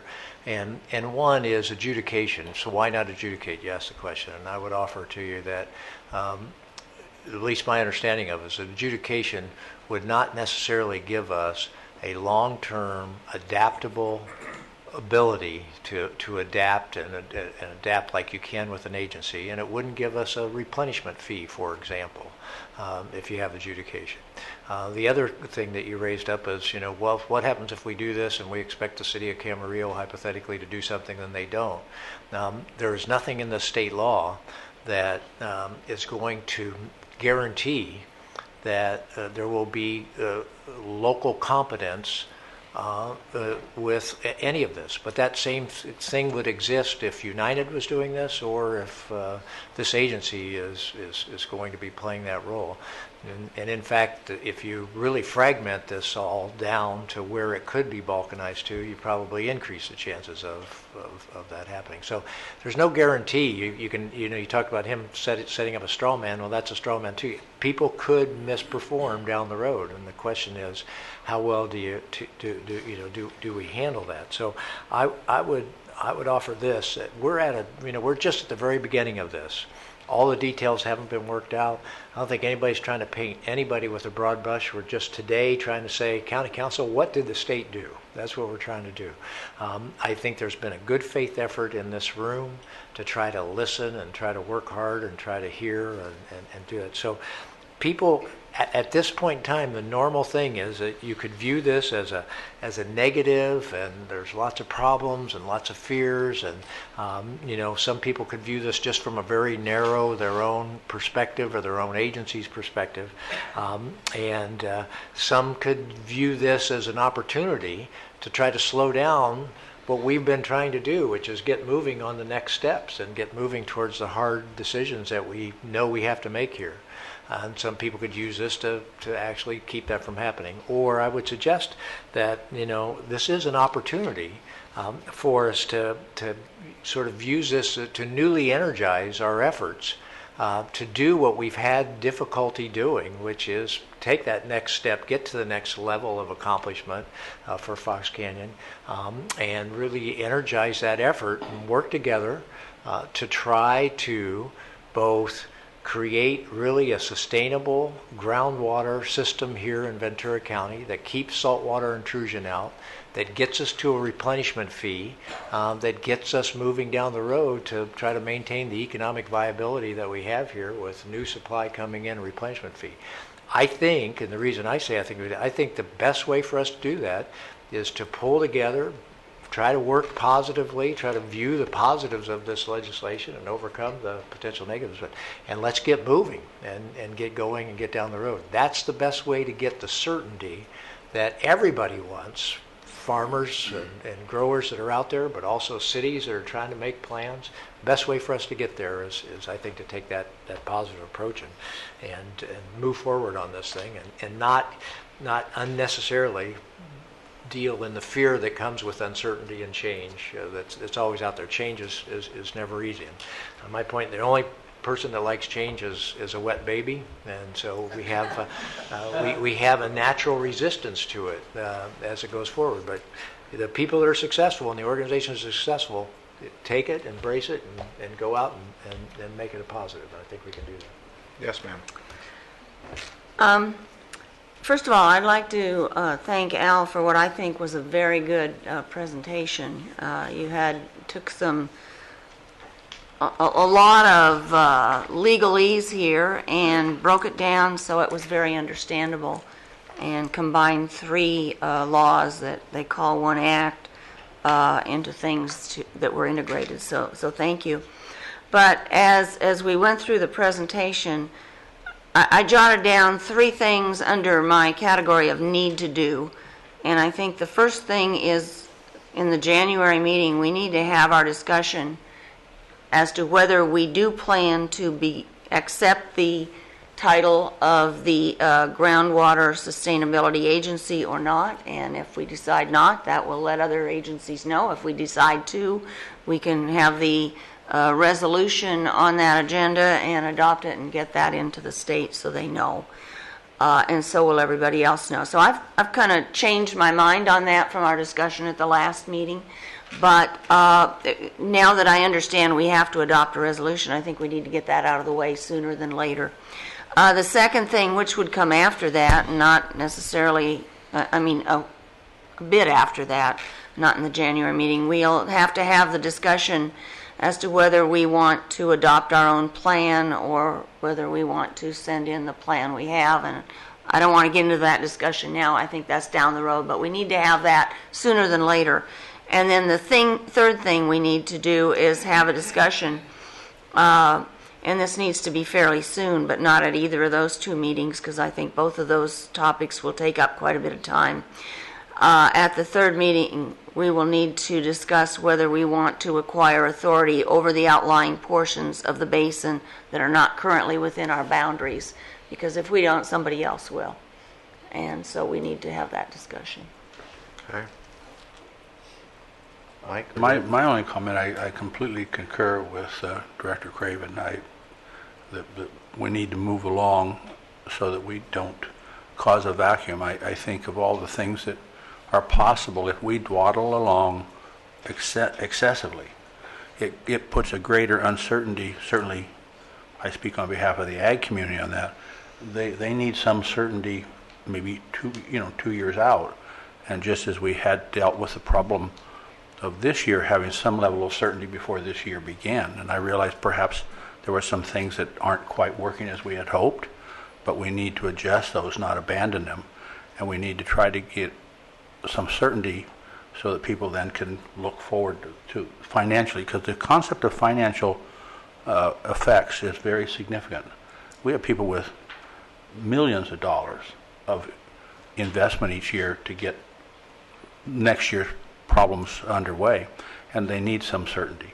And the last but not least, I think, is something that I've tried to mention before, but I will again, and that is anything we do, we want, at least in my heart, equal and fair treatment of all affected. And if some people are feeling that they weren't as affected as well as others in the emergency or in the EE, I feel badly for that, because any effort that I've made, I've tried to see that we tried to be as equal in treatment as we possibly can, and that I want to have remain a theme of what I do. So I think moving forward is a good thing, but we need to do it with some speed, and also trying to be fair and equal in whatever we do. Thank you.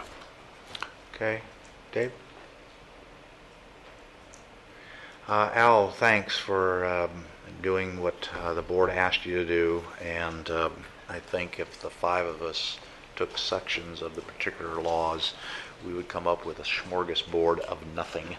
And so I appreciate your going through this law. It's complicated, and I think we get that. So that was good. Anybody in the audience have anything else they want to say or whatnot? Rob?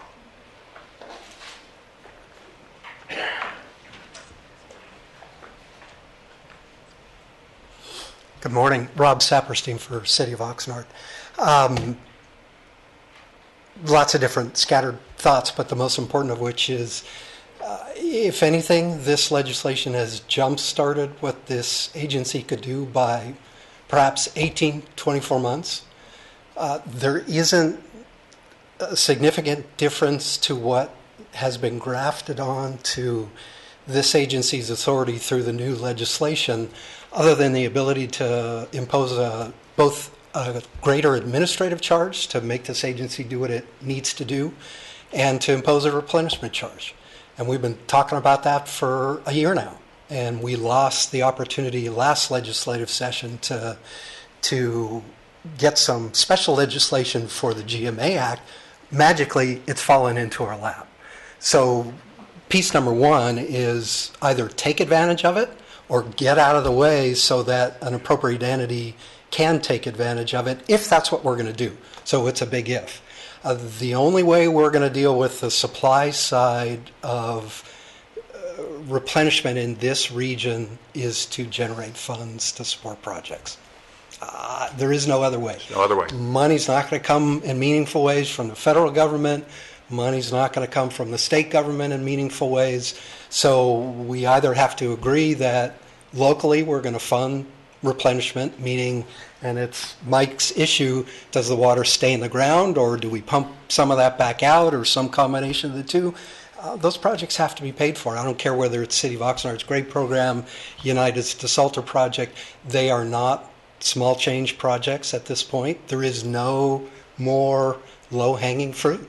It is on the order of $100 plus an acre foot recharge, groundwater recharge replenishment fee that we need to be talking about. And we've got it in our laps now. So I would encourage that discussion to happen pretty quickly. Whether you make the designation and accept the responsibility as the sustainability agency, I'm not as concerned about that. That vacuum kind of exists. It'll exist even once you make the designation under the law. The only way to affirm that you won't be challenged is enact the plan, go through the validation process, and endure that if someone chooses to challenge it. Until that's done, at any point, it's one of the flaws in the legislation, at any point some other qualified entity or group of entities could come in and say, don't like it, want to get in your way. The vulnerability exists, and so as much as I agree with Jürgen that we all need, it's not a farming issue, it's a business issue, it's a city planning issue, we need some reliability, we need some predictability, we have to live with a little bit of, pardon the pun, but the fluidity of the continuing situation. There is always also the risk that someone at any point in time could file groundwater adjudication in this basin. Another flaw of the legislation is it doesn't contemplate what happens. Does the litigation march along in parallel with what, if it's this agency, the Groundwater Sustainability Agency doesn't address it. It's one of the issues, hopefully, that will get cleaned up next legislative session, along with a whole host of ambiguities and laws, some of which has been raised. It as it always is, sausage making, and you don't want to see the sausage being made, and it doesn't always taste perfectly good when it comes out. We'll deal with it. From City of Oxnard's perspective, the most important piece is not this legislation. It is getting back to emergency ordinance E, or whatever the functional equivalent will be, because that functional equivalent will be compliant with the Sustainability Act. I'll say it in a different way. Between what the GMA already does, United does, and the information that those two entities collect from all of the pumpers in the region, I bet that any competent engineering firm could create a 99.9% compliant groundwater sustainability plan based on what we know about how you manage groundwater basins. This agency is light years ahead of most other, and the only thing I differ with Director Bennett is, except for adjudicated basins that are managed well, they do have the ability to raise funds. They do, in fact, Chino Basin is a terrific model that because of that litigation and the existing water master, they've raised hundreds of millions of dollars for desalter projects, groundwater cleanup projects, supply augmentation projects under the auspices of an adjudication. It's not a bad thing. It's just an alternative. What we need, and Director Mulhart, I just keep coming back to what I interpreted as a promise a couple meetings ago. We will get back as quickly as we can and deal with the emergency ordinance, because it's become a bit of a nightmare in its implementation, and it's created friction in ways that I don't think anybody anticipated, and there hopefully will be a better way quickly for everyone to believe that they have some predictable access to groundwater, as we're doing all the other things that will unfold over a period of 5-10 years. On that last note, I have said to Jeff repeatedly, I've said to other members, to Mike and people, I am committed to. The board made a decision when it passed Emergency Ordinance E. It was a temporary measure. My goal is before the middle of next year to have Emergency Ordinance E undone with a more permanent solution. I recognize, we said when we passed it, there were major issues in it. You have raised it, John has raised it, others have raised it, and we got to get it off the table sooner than later. But there's got to be something in place to address all of these issues that people have raised. So I've not lost sight of that. So I would add to, I agree with the list that you gave. I think it's the issues that we have to deal with after the first of the year. We still have time between now and the end of the year. I've encouraged staff is, and to accelerate this process of how do we undo Emergency Ordinance E, so that we can get that work done and implement that in that first or second quarter as next year. I'm still committed to that, because I agree with you. We passed it with the intent of an emergency. We now have to put it into a permanent position and correct the flaws that were in the emergency so we can go forward. So we can do all of that. Anyway, thank you very much. Anything else? And I just want to emphasize one piece of it, and this may be different for some folks that are looking at this legislation as though it's creating something dramatically new. Charlotte had a good example. I view it as much like an urban water management plan preparation that all of the urban water providers have to prepare in 5-year cycles. What we will see from DWR is a format for the preparation of those plans. They've already given the recipe. What they now do with urban water management plans is they set up a chapter-by-chapter format of what's to be included in that plan. That's what DWR is going to do with the sustainability plans.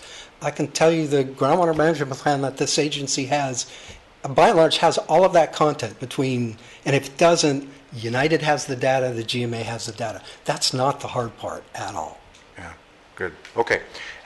Anybody else? Yeah, yes, very quick.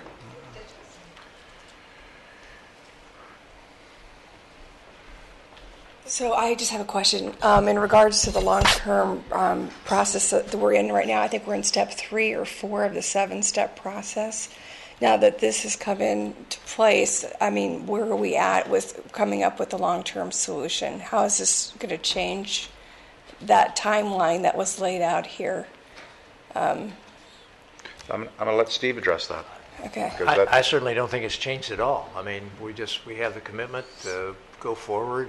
This putting together the sustainability plan could be a significant period of time, but we stay on this plan because we have an emergency ordinance out there. We said we're going to come up with that would I assume be just roll right into the a major aspect of the sustainabilit plan, which is what are we going to do in this situation. So I think it makes sense for us to not throw out.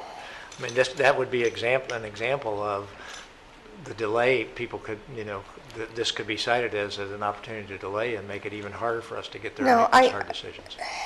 I'm not saying that, but what I'm saying is it seems like we almost have to determine if we're going to submit a basin plan or an alternative before we can come up with our long-term solution. So it seems like we're putting...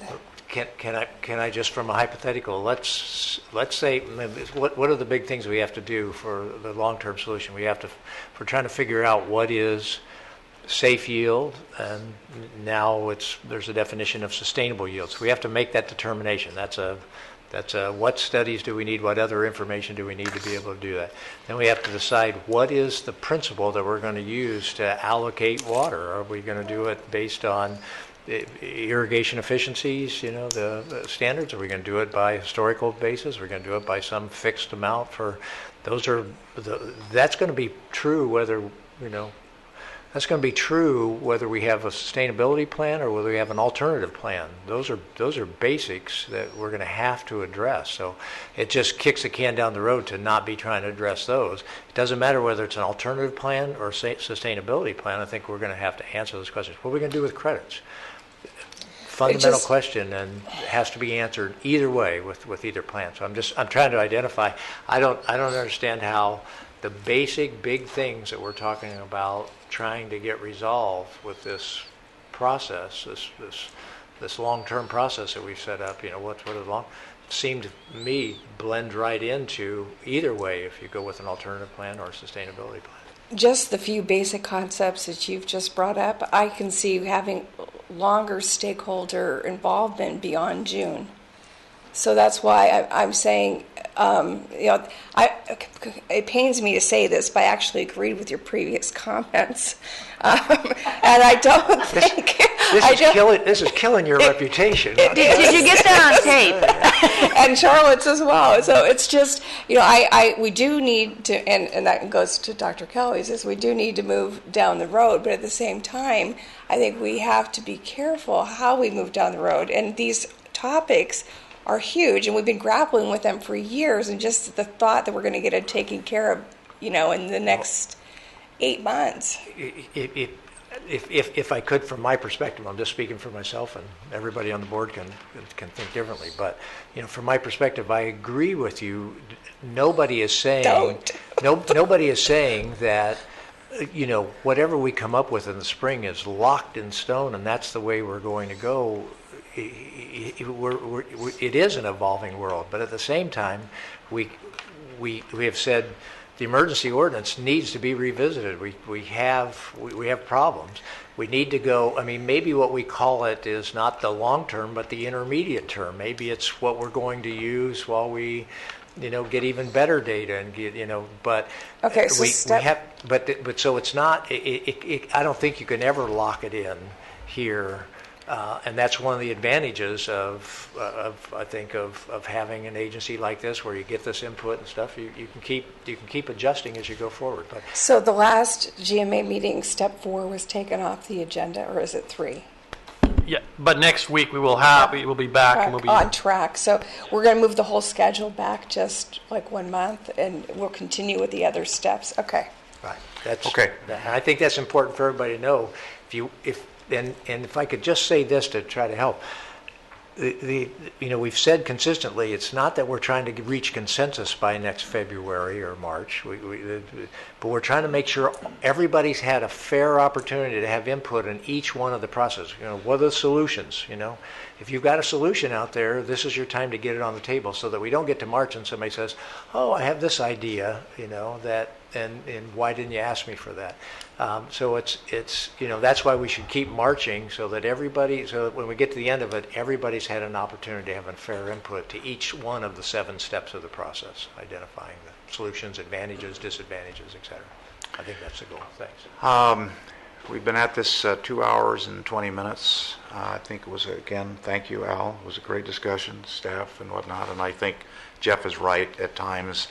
There are public policy issues that we have to deal with, and not staff issues, and you do a good job of reminding me that every time I call you on an issue. That's your problem, not mine. Okay, I got it. So anyway, we'll get there. We have a board meeting next Wednesday at 1:30 in this chamber. Any other item? Okay, meeting's adjourned.